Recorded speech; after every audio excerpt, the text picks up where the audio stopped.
67.65% of Warren Buffett's Berkshire Hathaway portfolio is in these four stocks. So in this video, I'm going to go through those four stocks, trying to understand what the legendary investor from Omaha sees in these stocks. Let's see if there's a common theme among them. Let's see if there's something we can infer about that, because Warren Buffett has achieved such incredible success as an investor. If we as investors could achieve just a fraction of that success, we would all end up a lot wealthier, and that would be great news for all of us. So let's get right into it. Four stocks, starting with the greatest weight. The first one is Apple. The market value of Apple as of September 30th, Warren Buffett's got $123.661 billion of his portfolio is in Apple stock. That's 41.76% of his overall portfolio. That's a strong concentration of one single stock in your entire portfolio. And I would say that this might be, if I was just looking at portfolio theory, just in terms of the way the textbook teach it and the way I teach it in my classes.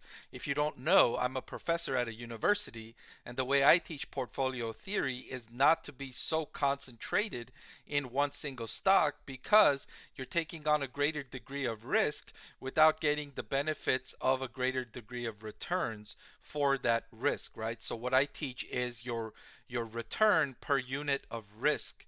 And by spreading out your portfolio in a number of different stocks, you spread out your risk among all of those stocks. However, Warren Buffett is taking a different tack, which is something to take note of here. He's purposefully taking a greater concentration into one single stock, and albeit much of his investment in this stock in Apple is because of the growth in Apple, right? He didn't initially buy this much worth of Apple. His initial investment has grown so much that the value has increased, right? So he may not have intended to have this greater degree of concentration, but this is where it ended up, right? Because of the value has increased so much. Next, Bank of America. He's got $30 billion invested in Bank of America. That's nearly 10% of the portfolio. Chevron Corp is nearly 8% of his portfolio. And then Coca-Cola is 7.57% of the portfolio. But the next three combined doesn't doesn't equate to how much he's got in Apple. So strong conviction in Apple here. So let's look at the stocks and let's look at their valuation now. So Apple's trading at a forward PE ratio of 23.1, near the lowest it has been. And I recall over the past few years, Apple stock has not really been too expensive.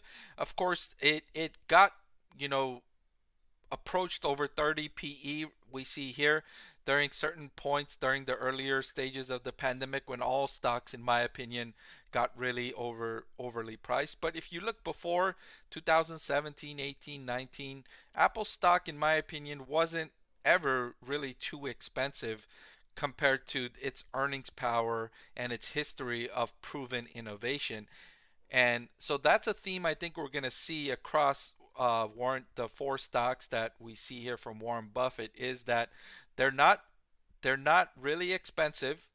They're relatively inexpensive, in fact, and they're really, really good businesses. In fact, Apple is one of the best businesses in the world, with decades of proven innovation. It's not just that it did something really good once, right? It didn't just make one product one time, right?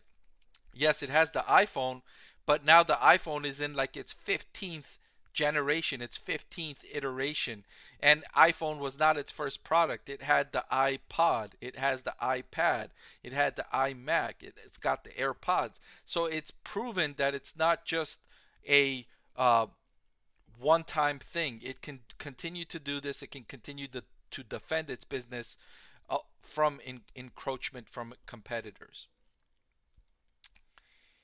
And I spent a longer time on Apple because it's such a big portion of of Warren Buffett's portfolio. But the next company, Bank of America, trading at a forward PE of 9.867, again, not very expensive. If you think about the average S&P 500 forward PE ratio is less than 20. Bank of America is less than half of the average forward PE ratio in the S&P 500.